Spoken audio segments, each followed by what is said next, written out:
So, hello, everyone.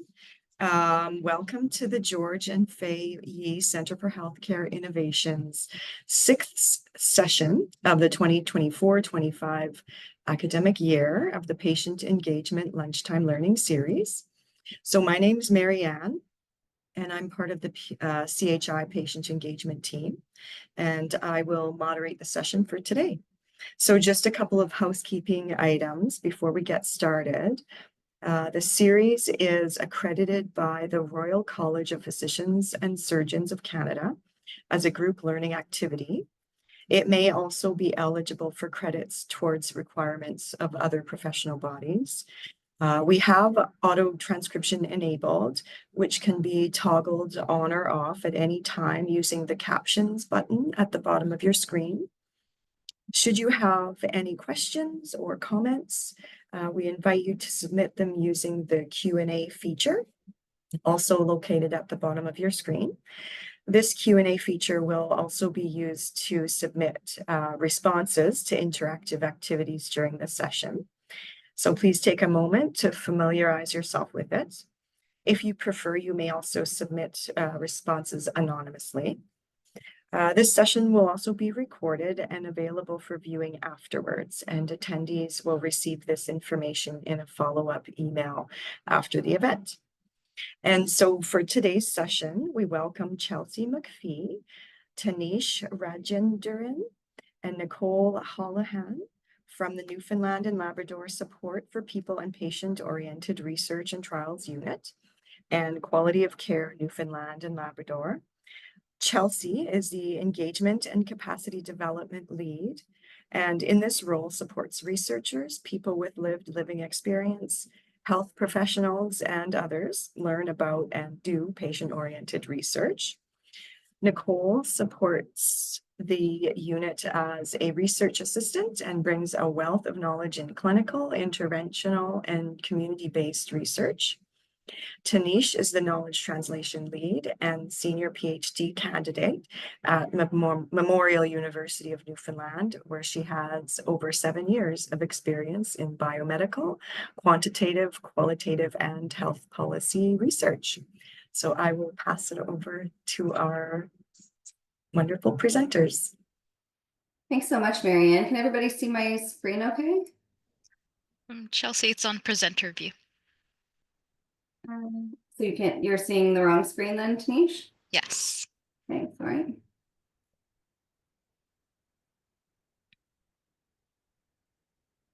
How's that now? Perfect. Okay.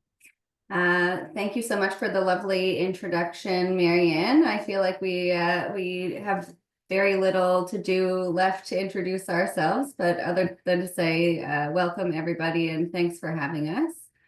I also just want to give a quick land acknowledgement. So we're joining from St. John's, Newfoundland and Labrador. And as Marianne said, we're housed in Memorial University. So the lands on which Memorial University's campuses are situated are in the traditional territories of diverse Indigenous groups.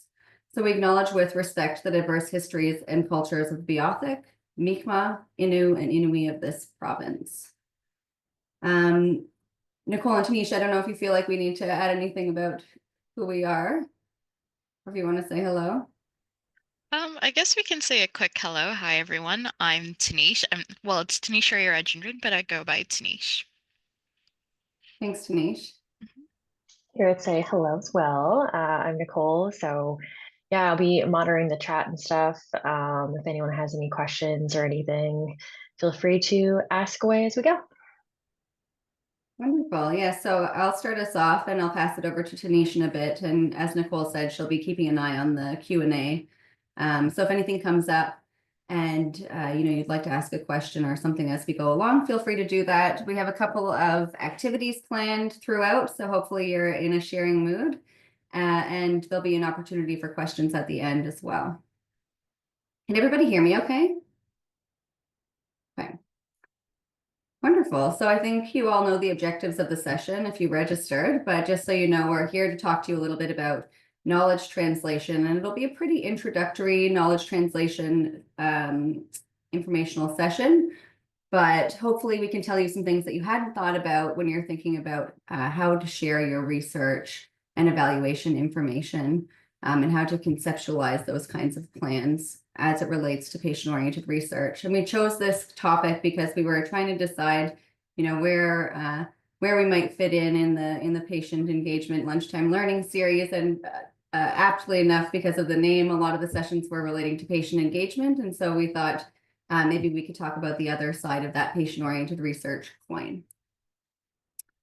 I'll just give a quick overview of who we are and where we're coming from with this kind of information. So in Canada, there's a nationwide initiative led by the Canadian Institutes of Health Research called the Strategy for Patient-Oriented Research, or SPOR as we colloquially call it. So SPOR is really focused on improving the outcomes for users of Canada's healthcare system with a goal to create research culture oriented around achieving real-world impacts for patients and the public and their families and people who are users of the healthcare system in Canada. So at NL Support and Quality of Care NL, and our generous hosts and colleagues at the Centre for Healthcare Innovation, we're all part of this network of 11 SPOR support units across Canada that are funded by the Canadian Institutes of Health Research.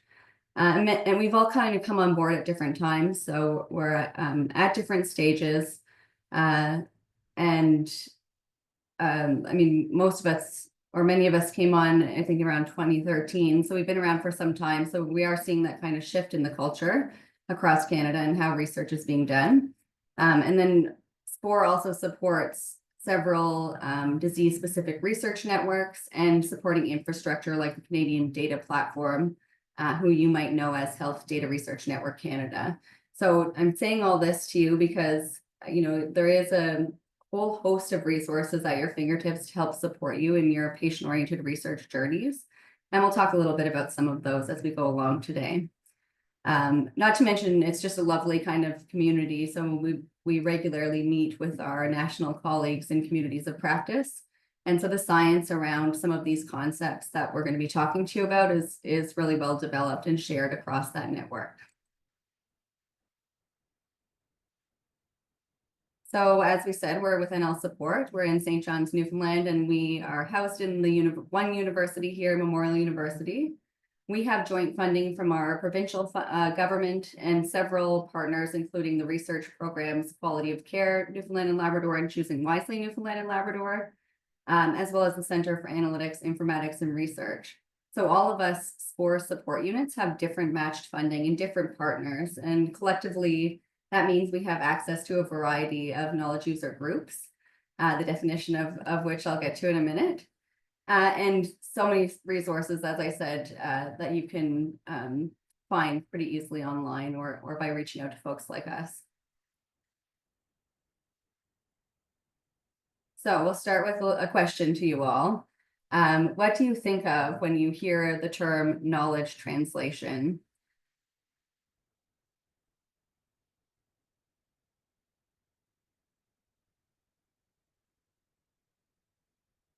So again, you can feel free to use the Q&A function on the bottom of your screen to type in your answers, if you have any.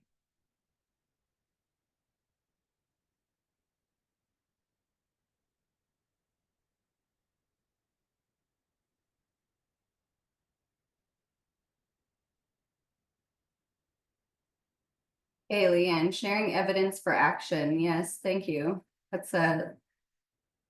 That's certainly true. Research into practice, sharing findings or experiences in a way that is useful to the provider, patient community, etc. Yeah, that's absolutely true. Mobilize research evidence to an audience in a comprehensible format. Yeah, and certainly when when we think about that term knowledge translation, it's one of many terms to describe a variety of implementation science methodologies.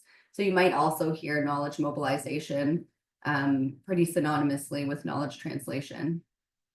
Yeah, sharing information discovered by research with the community that would be impacted, affected, moving far beyond publishing and conference presentations to implementing in practice and policy. Yeah, Diana, certainly, hopefully we can share some innovative, what we would call end of grant knowledge translation strategies later on.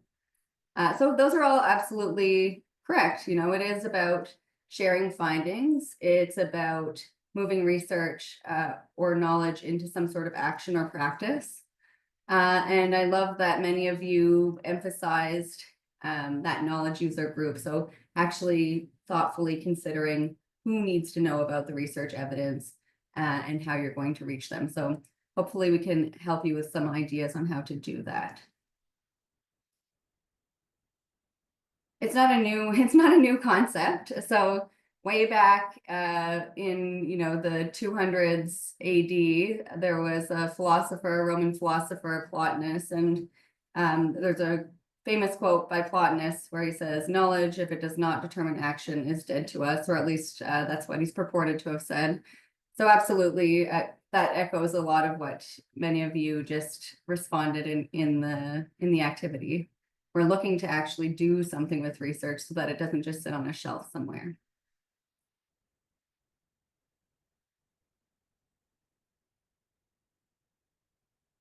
So this is really the Canadian Institutes of Health Research's definition of knowledge translation.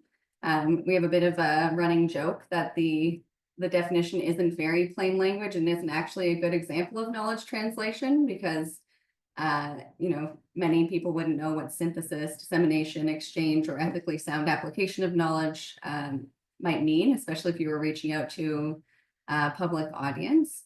But it is absolutely a comprehensive definition. So we're looking to take everything that we know, tell it to the people that need to know it, hear back from those people about their thoughts on the information that they're hearing and what it means in their context, and then apply it in some way. And as we said, there's a lot of different terms to describe this kind of activity. So typically within the strategy for patient-oriented research, we talk about knowledge translation, or we might even shorten it and say KT, because of course in academia, we love our acronyms. But again, in other worlds, you're going to hear it in different ways. These are just some potential goals of knowledge translation. So again, a lot of what we talked about, some that you might not have thought about though, in terms of technology transfer, commercialization. Certainly nowadays in health research specifically, there's a lot of that going on, and a lot of trying to figure out how to make back some of the healthcare spending and do that commercialization piece. But really it's about some sort of action. And the reason we need to think about it and not just, do the research and assume that something's going to happen is because when we think of the whole process of research and the different kinds of health research that exist, there are two areas where there are typically these knowledge translation gaps, and we jokingly refer to them as the valleys of death because research ends up dying there. That's where the research sits on the shelf. And really where research doesn't end up making it into practice. So those exist between basic biomedical research or lab-based research and clinical research. So those lab scientists aren't doing effective knowledge translation with their clinical peers to turn those into clinical trials, for example. And then again, between that clinical research type and actual clinical practice or healthcare decision-making. So it is truly a bit of, one hand not talking to the other. And the goal of an effective knowledge translation strategy then is to bridge those gaps and make sure that those learnings make it through that research pipeline and actually end up as something tangible and useful. And, there are many reasons why those gaps exist.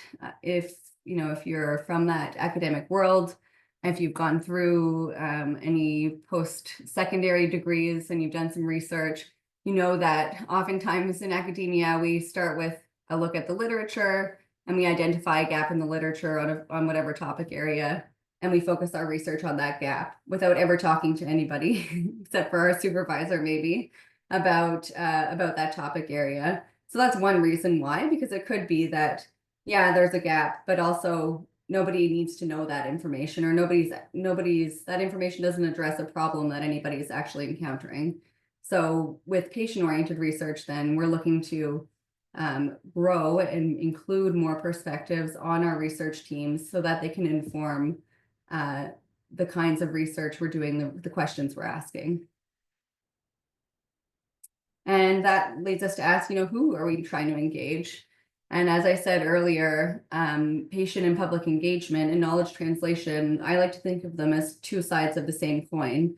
So when you're making these plans, you can think of them at the same time because you can use a lot of the same resources when you're doing your planning, and some of the same kind of relationship building, reflexivity kind of questions you might ask yourself are relevant for both groups.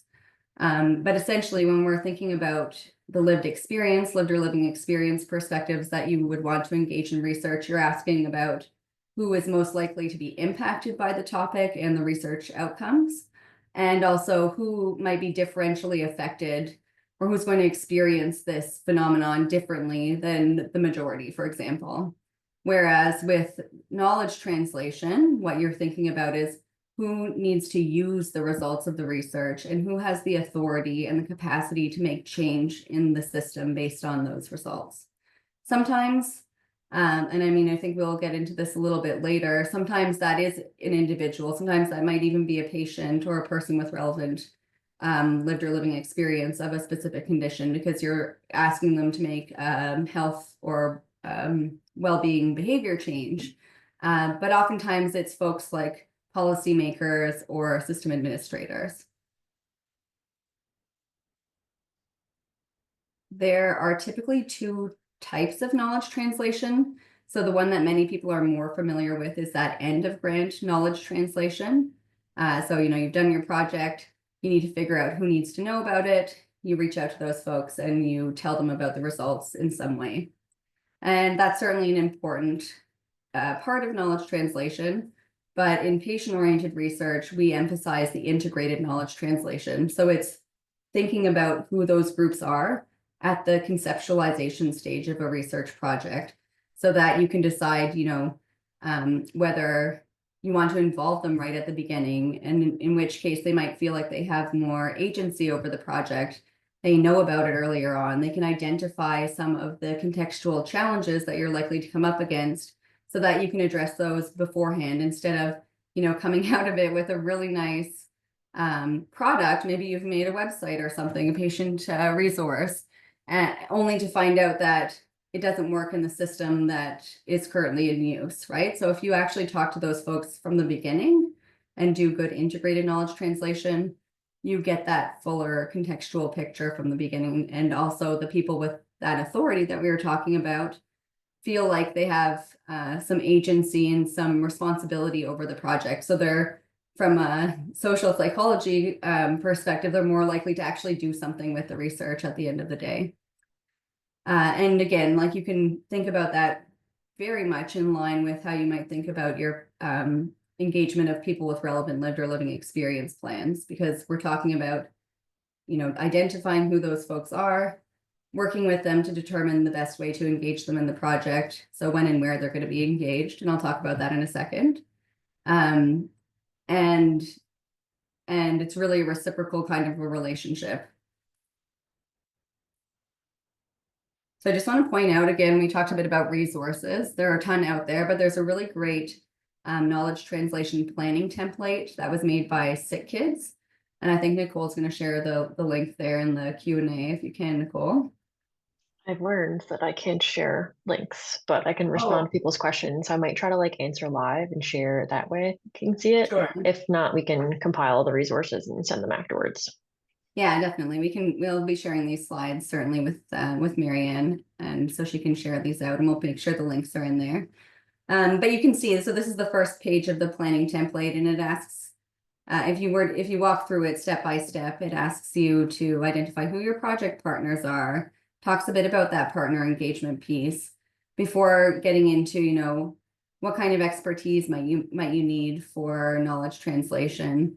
And then even further on, going into, identifying who those knowledge users are, what the main messages they might need to know about your project are, and what your goals are.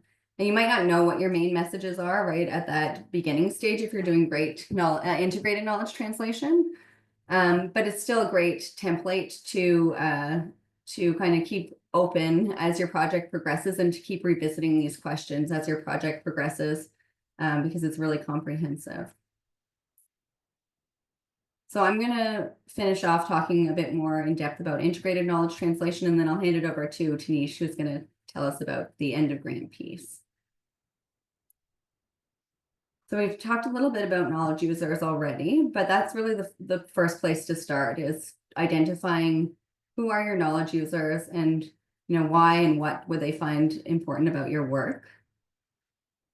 These are a few, certainly not exhaustive lists, but a few examples of the types of knowledge users that you might come into contact with in health and social research and evaluation. But it's really broad. And as I said, even the public, members of the public or patients can be knowledge users, or your knowledge users might be an entire community if we're thinking about, you know, differences in access to care in rural areas, for example, or in communities that don't have an acute care center or something like that, or Indigenous communities. So in that case, the entire community might be your knowledge user group, and your specific knowledge user contact is really going to depend on your network.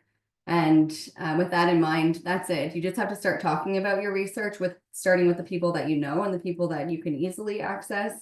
And much like with that engagement of lived or living experience perspectives piece, you're going to find very quickly that you know very little about the topic and about who it affects, because your knowledge users will tell you about other knowledge user groups that they know of that are important players in actually using these research results. And so you're going to, you know, go out to those groups, and it's not unlike recruiting. At first, it's not necessarily unlike recruiting those kinds of lived experience partners or even research subjects. But my advice would be to start with, you know, the network around you, and go from there. Snowball sampling, they might say, in the research world.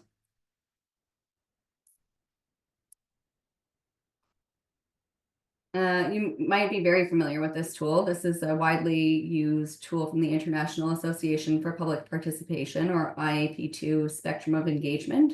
We use it a lot when we're talking about patient and public engagement, and many of us have different versions of this, different graphics outlining it. But again, we can apply the same kind of framework to integrated knowledge translation. So once you've identified who those potential knowledge user groups are, you want to work with them to help define how much authority they're going to have over this project. And not only that, but also, you know, which research and project stages would their input be most valuable. So if we think about some potential typical research activities, it might be that, well, certainly identifying and prioritizing the topic is quite important usually. So you might need to consult with folks at that stage, but maybe we're talking about, you know, a government director or something like that. So they're not going to be engaged in actually designing the research. They're not necessarily going to have time to collect data, but they certainly would probably be, they'd be a touch point throughout the project. Maybe at that, if we go back, if I can go back here, you know, at that lower level of engagement, but maybe frequently throughout the project, versus, you know, a knowledge user, maybe it's a healthcare professional who's going to need to change their day-to-day practice, or who's going to inform what day-to-day practice environments are likely to impact the ability to implement the outcomes of the research. Maybe they're actually a member of your research team, so they're at that higher level and are being included in all of the research stages. So like I said, not unlike how we think about engagement in general. And yeah, just to emphasize, leveraging your networks as well. So, you know, you start to talk to people you know, and if they've identified different knowledge user groups, ask them if they know somebody from one of those knowledge user groups that you can begin that conversation with. Often it takes a lot of, you know, talking to one person, following up on a lead that they have, and going through that chain before you actually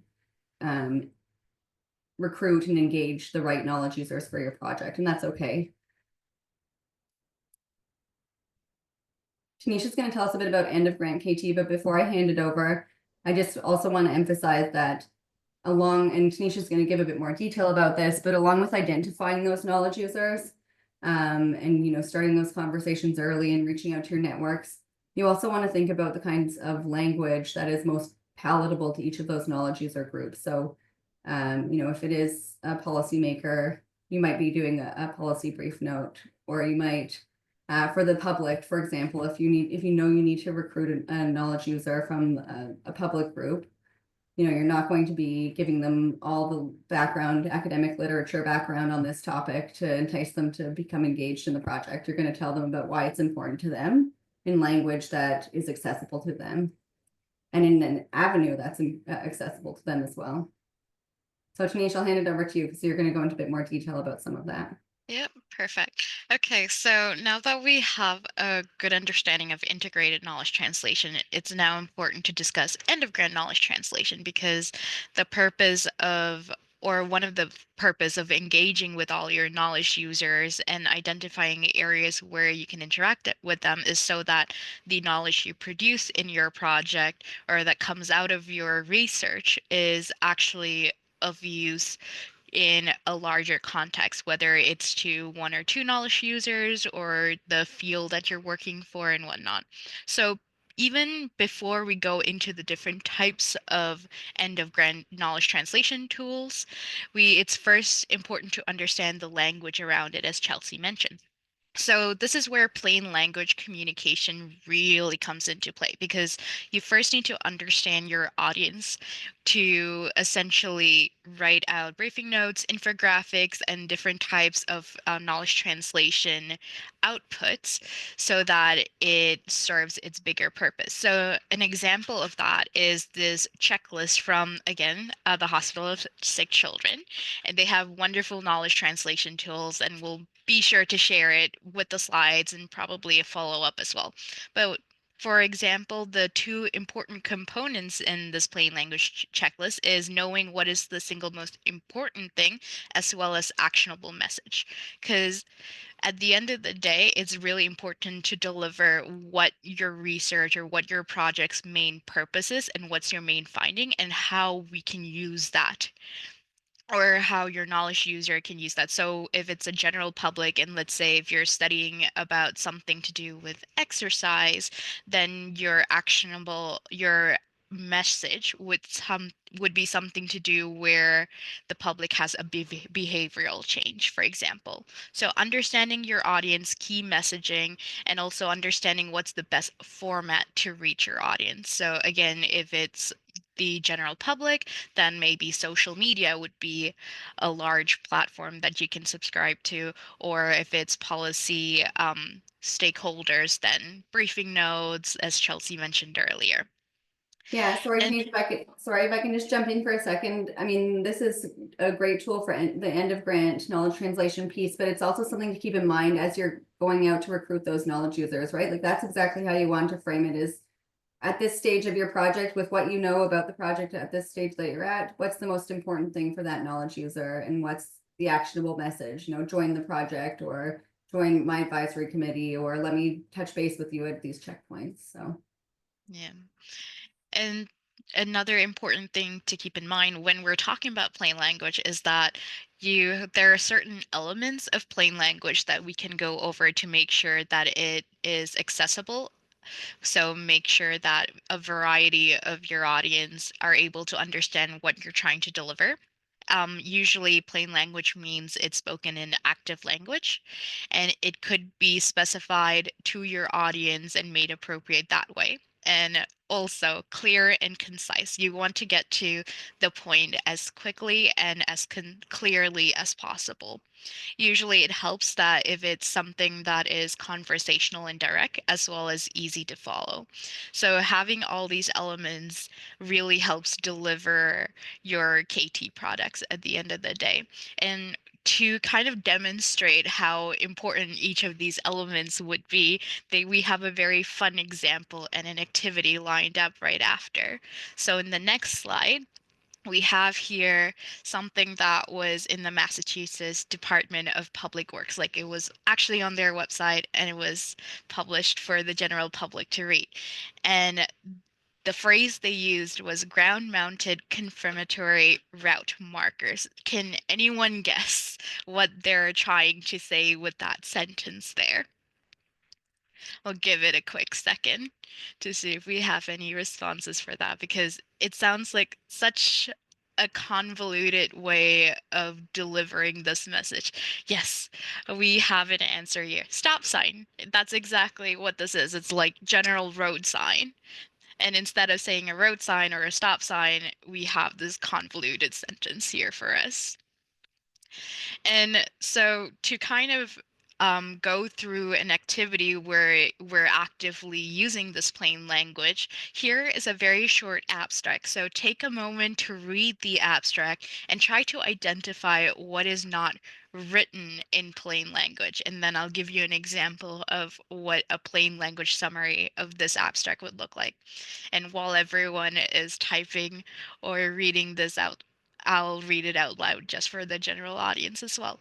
Help Hope Life, experts in community-based fundraising. This organization helps people faced with a catastrophic injury tackle the daunting task of bridging the financial gap between what their health insurance will cover and what they actually need to heal, live, and thrive. So we'll give it a few seconds to a couple minutes to see what folks come up with. Or even if you want to just identify some non-plain language terms in there that you would change if you were rewriting it.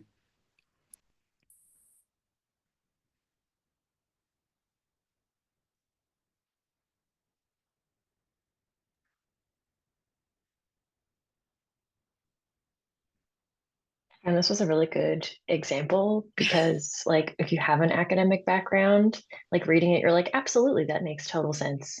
So it's a nice, really good reflection. Mm-hmm. When you're in the field, it's hard to sometimes put yourself in position outside of like that lens of like, oh, I'm doing this experiment with this specific jargon, but not everyone's going to understand it.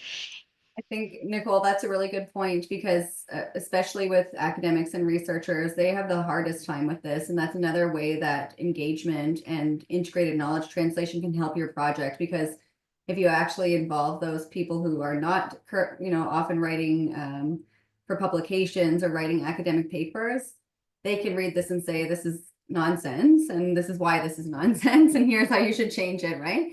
And so it's good to have a variety of perspectives on your team. Okay, we have some answers here. Diana said community-based, catastrophic, daunting task, and bridging the financial gap as Yeah. like words that we could potentially change to make it more accessible. And I think we can go to the next slide where we have a simpler wording for this abstract, which reads out as Help Hope Live offers ways to start and maintain fundraising campaigns.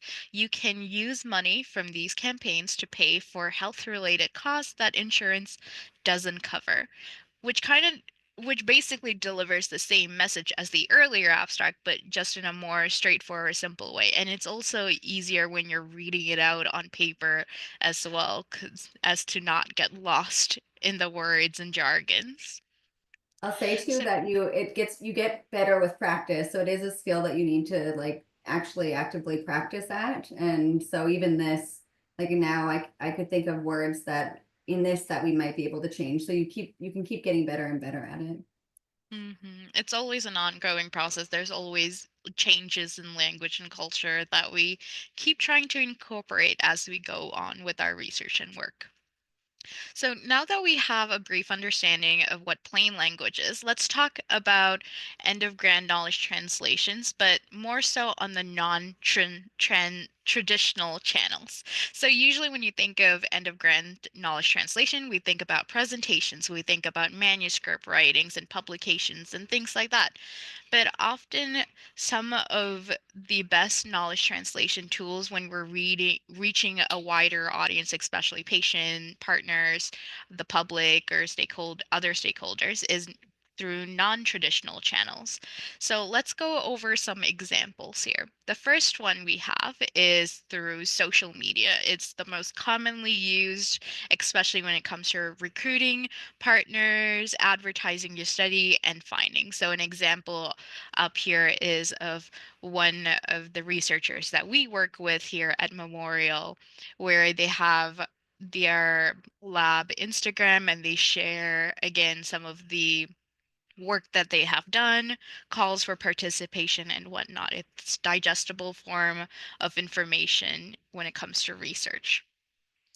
The next one we have is on art. So this is something that I learned about very recently, and I really enjoy looking at research from like a point of view of art because it encapsulates your entire research project into a visual component that most people can see, enjoy, and understand. So in few examples up here, we have of certain researchers with a food system and how that works around. So for example, at the very bottom here, we have a food system gathering common community themes. So it's basically a qualitative study done within a community, but all the findings are put into a diagram, or this map up here, which shows more of like the food systems as well. So the next one we have is on theater and film. So instead of just a static image, sometimes you can make it more into a short film or theater and whatnot. And here we have an example of the cut of it as well as low. So the cut of it was actually another study that came out of Memorial with a few research partners and community members where research was converted into a piece of theater where the participants, where public partners had a lot of say into how this film would come about and be directed and portrayed to the general audience. And another example of a different type of non-traditional knowledge translation is web resources. So usually this is more typical, especially for different organizations catering towards specific vulnerable groups or a general audience. So, for example, we have Health Accord, which in Newfoundland Labrador, it's basically a collection of the social determinants of health and the health status of the province and what our goals are. And another example is of Seniors NL. So this is a website where older adults and family members or service providers can go to, and they have easy to navigate portals and like pages on what can you do as a senior, as a family member, service provider, and whatnot. The next one we have is of advertisements. So we're not going to play the advertisements itself, but it is basically a shortened version of what usually an organization does, what a campaign does, or even what your research project is all about. But yeah. Right, I'm just gonna, I can't advance the slide without it automatically playing, and I couldn't find the pause button, so I'm not gonna advance, but certainly there are a lot of good examples out there, and one of our partners, Choosing Wisely Canada, has a lot of interesting, specifically interesting advertisements geared towards the general public about choosing wisely on different health behavior. So we'll be sure to include a list of a few of our favorites of those when we send these out to Marianne. Yep. I think we can like skip through it now to the one after advertisement, which is infographics. So here in quality of care and LNL support, we have these infographics called practice points and actual infographics that we send out to the public. So the practice points are a brief version of the research that we have supported, that we have done, and the main takeaways, so that it's digestible for our stakeholders. And we take those articles and digest it even further into what's known as these types of infographics, where we share it on our social media, newsletters, and it's more accessible to general audience, patients, public, and whatnot. So those are some examples of non-traditional knowledge translation. So there is many ways to go about sharing your research, making it more accessible and making it clear and concise. And these are just some examples, and I'm sure there's many more out there that I probably have not encountered and hopefully will soon. So that is the end of grant knowledge translation, and I'm going to pass it back to Chelsea now for resources. Thanks so much, Tanish. Yeah, I know it's hard to narrow it down because, well, for me it is anyways, because I am fascinated by those non-traditional end of grant knowledge translation tools and products. And I know we've, like I said, we've termed them as end of grant, but certainly as, you know, the Dr. Lindsay Cahill's lab Instagram page, that could be a testament to using those non-traditional channels throughout your project as well.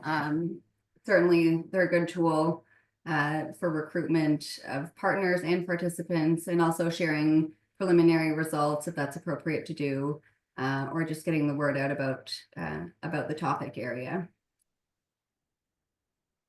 So I'll quickly just raise a couple of other things that you need to think about when we're thinking about developing our knowledge translation plans. So again, this comes from that Sick Kids Planning template, and apologies for the blurriness. But a big one is evaluation. So ultimately, as you all identified when we asked you that question at the beginning of the session, we want to make sure that the results of our projects do something, that they go somewhere. And the only way to know if that goal was achieved is if we evaluate it. And so, you'll see a lot of different ways to do that. If we think about some of those end of grant examples that Tanish just went through, certainly there are a lot of metrics that you can collect on some of those. So website clicks, for example, or views of a campaign, that kind of thing. And then there are more tangible ways to evaluate as well. So in terms of the impacts to a system or behavior, and usually those need to be evaluated over time. Again, lots of terms to talk about this, oftentimes, especially if we're looking at health system changes. You'll hear the word quality improvement bantered around a lot, maybe program evaluation. These are all avenues to do that check of whether that knowledge translation was successful.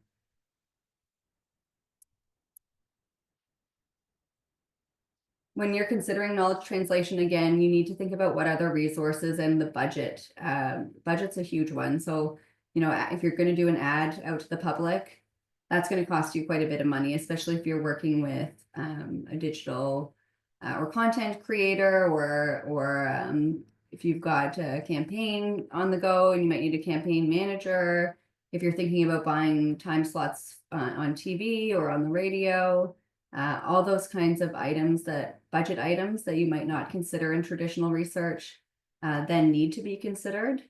And again, sometimes it might be the case that you didn't think that that's what the product was going to be when you set out to do your project. And then through talking with all those various knowledge users, you discovered that, X knowledge translation product is going to be most appropriate and it's going to cost a lot of money. Well, there's a lot of funding opportunities out there to support that. So I encourage you to look, really encourage you to look locally. A lot of local health and academic institutions have smaller pots of money to support that sort of non-traditional dissemination. And it's certainly a good thing to keep in mind from the beginning as well, what those potential knowledge translation product possibilities might be, and to build a bit of cushion into your research budget to support those. Along with, those outputs costing money, the act of doing integrated knowledge translation might cost money in a similar way to patient and public engagement. So, of course, the Center for Healthcare Innovation really is the gold standard tool for budgeting for that kind of thing. So So those kinds of budget planners are ways to think about, you know, meeting costs. You might need to feed people if you're going to bring, you know, people from the public and government all together for a meeting. And you might need to rent a space, and you might need somebody to coordinate the hybrid meeting or something like that. So all these things, or translation services, that's one that came up in a project consultation that we had recently, actually. So all these things might cost you some money. But ultimately, as we hopefully emphasized, they're going to make your research more contextualized and therefore more usable and useful at the end of the day. So we just went over that.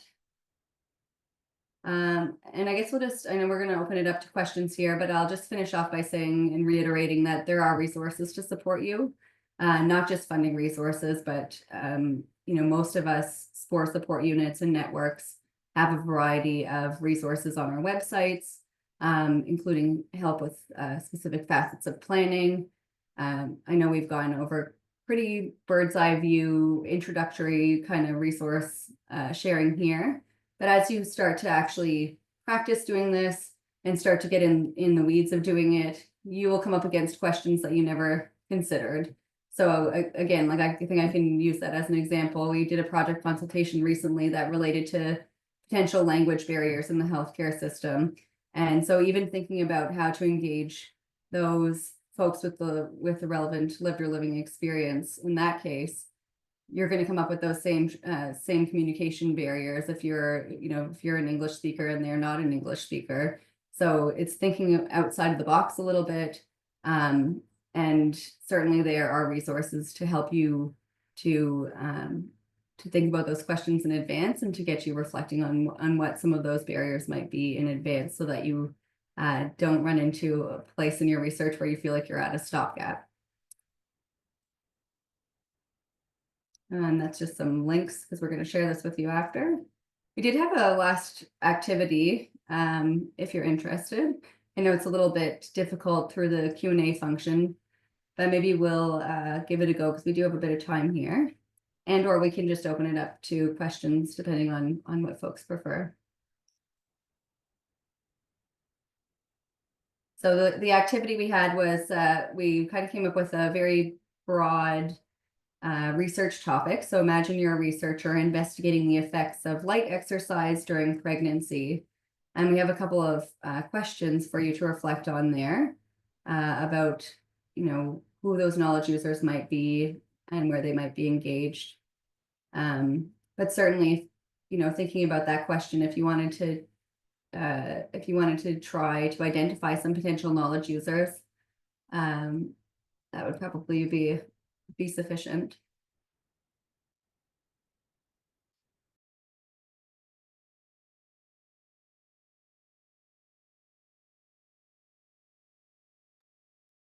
And maybe we'll pick on Nicole, because this is her area of research, actually.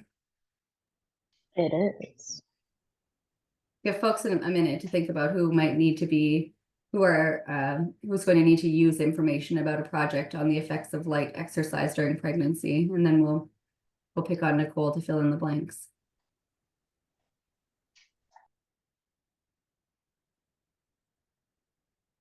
Any thoughts?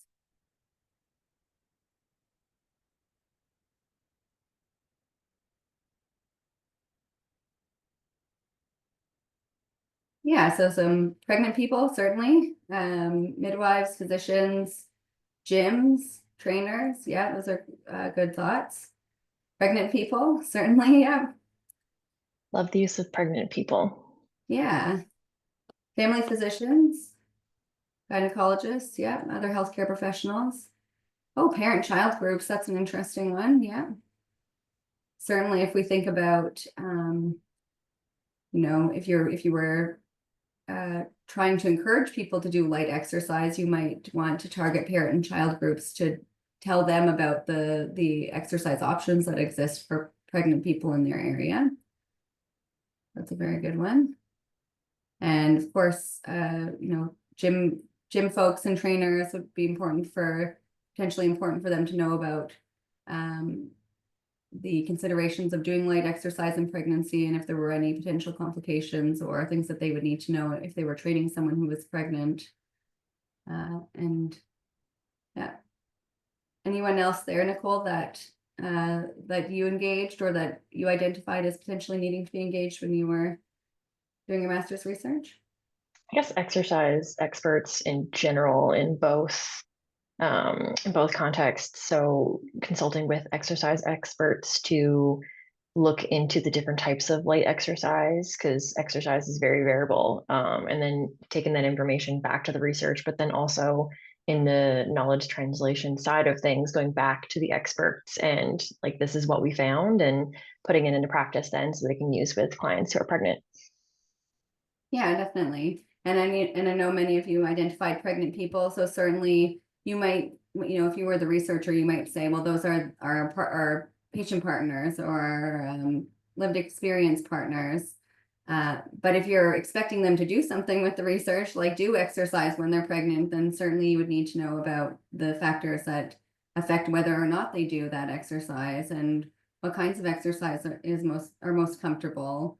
And you know what access to exercise supports they might have in their areas. So certainly from a knowledge user perspective, they would be important to engage as well. And then in, you know, making sure that the message at the end of the day is palatable to them. So so that they actually do the thing. So they actually change the behavior instead of being turned off by whatever potential advertisement you create to encourage them to do so. That's really it for, you know, really broad strokes. What is knowledge translation? There, again, we could get into the weeds on some of it, and certainly happy to do so if anyone has any follow-up questions or wants to reach out to us after the fact. We'll certainly share our contact information, and you're very welcome to reach out if you do have any follow-up questions. And we're around here for a few more minutes now if anybody has any questions that they want to ask in the Q&A option.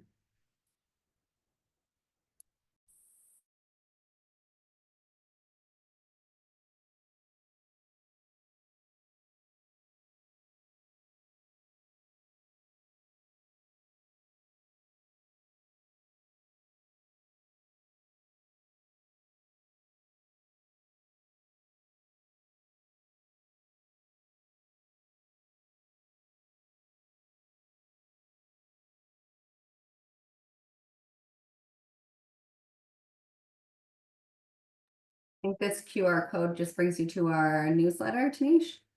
Yeah, okay, so that's to the NL Support newsletter, if anyone's interested.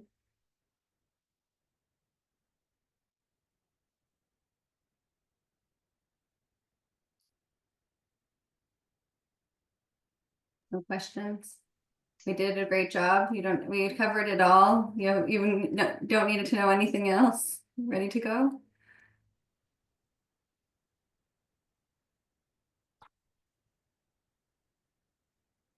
I have a question for anyone actually that's still hanging around on the call. Were there any types of non-traditional knowledge translation that you know of that we didn't talk about today that you want to share?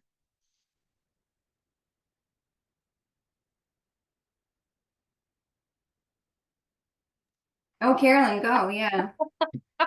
Sorry, I was just thinking of one mainstream op-ed writing, so evidence-based op-eds in newspapers and for media. Yeah, that's so true. Here in Newfoundland, we have there's a really entrenched radio culture, and we've got this radio show called Open Line with Patty Daly.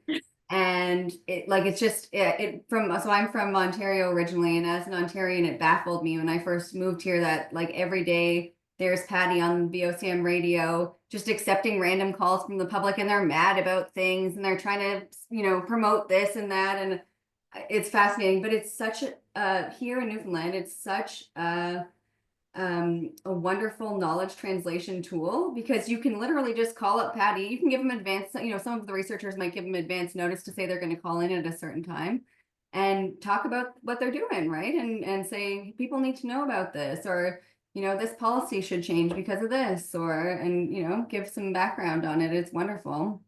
That's amazing. What a Yeah. great way of, yeah, getting the word out. Very entertaining. The follow-up calls are my favorite. So if someone brings something up, then everyone calls in to like comment on it. And like Patty has a great, if anyone is ever interested, you can listen to VOCM online if you want to be entertained. But the way that he navigates conversations is really fascinating. And actually, well, we should share this too with you when we send along the resources, but a few years ago, so we regularly contribute to an antimicrobial resistance campaign through our research program, Quality of Care and Choosing Wisely. So it's about telling people not to take antibiotics when they have a virus, because it can't do anything for the virus and it contributes to the antibiotics not working for you. So we in the past have helped with their communications out to the public and these kinds of ad campaigns around, you know, to providers and to the public and so on and so forth. Anyways, our Patient and Public Advisory Council one year, usually they were involved in some way in helping shape the script of these campaigns. And one year they were like, you know, we're not seeing enough change in the numbers of inappropriate antibiotics ordering. So you need to hit them hard with the message and go like the scare tactic route. And someone said, I wonder if Patty Daly would be able to deliver the message. Anyway, he ended up doing the commercial. He read the commercial out, and so anyway, I love it. I love the commercial and I love the story of it. But it's just shows that if you just start actually talking to people and ask them, you might get further than you expect. And we did actually find there was a significant reduction, I should say, because we were monitoring, as in the evaluation, we were monitoring ordering practices, and there was a significant reduction in ordering of inappropriate antibiotics through that campaign. What an amazing example of the importance of engaging folks, because had they not been engaged, would you have thought of that method of dissemination? No. And I mean, maybe that's a pie in the sky only in Newfoundland because everybody knows each other here, but certainly not out of reach potentially for others as well. Another one that I was thinking of was, you know, the As Per Usual podcast and podcasts in general. So there's some wonderful podcasts out there about the science of engagement and knowledge translation, but also on various research topics as well. Maybe that's something we'll add to the next presentation. Engage with your local celebrities to get the message out.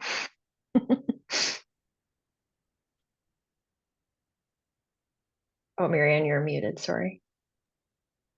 Oh, I was just agreeing. I'm thinking about that. Like, must be lots of local celebrities here in Winnipeg. Yeah. Super interesting. Yeah, thank you very much for having us. I'm not seeing any other questions coming through here. Yeah, it doesn't look like there's any questions, so I guess we can end it there. Of course, folks can send questions by email. So thank you, everyone. Thanks so much to our speakers today and to everybody for attending our session. So you'll receive a follow-up email with further information on how to access the slides and recordings. Looks like we have another question. I think so someone has raised their hand. I'm wondering if, Diana, you could type it in the chat box, Q&A box. Because I don't think we have speakers. The webinar is not set up for speakers. Let's see here.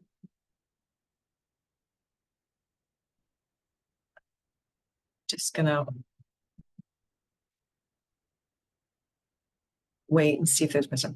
Okay. Well, let's see. Oh, there we go. Just a second here. Okay, so there's just another comment here about radio is a great idea if going to do that during projects. If you're going to go back to the Research Ethics Board, yeah, that's a really great question, Diana. Certainly, if you were using it as a participant recruitment method, you would likely need to go back to your Research Ethics Board on that. However, you might consider it as a recruitment tool to recruit partners to your research team, in which case you would not need to go to your research ethics board. So if you're looking for folks to help you shape your research design or your research questions, whether they be people with relevant lived or living experience or some of those knowledge user groups like we were talking about, then you would not need ethics approval for that. But hopefully the research ethics boards that you're dealing with are as lovely as the arts here in Newfoundland, and you can just do a quick amendment and say that you're planning to recruit participants through your Open Line with Patty Daly type show. Yeah.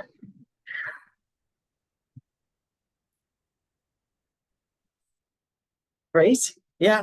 Okay, great. So we welcome your feedback for the session, and that'll come as a prompt to complete a short survey following the closing of the webinar. So thanks again, everyone, and thanks to the speakers. Thank you so Have a much for great having day, us. everyone. Thanks Thank so you. much. Yeah. Thanks. Bye-bye. Bye.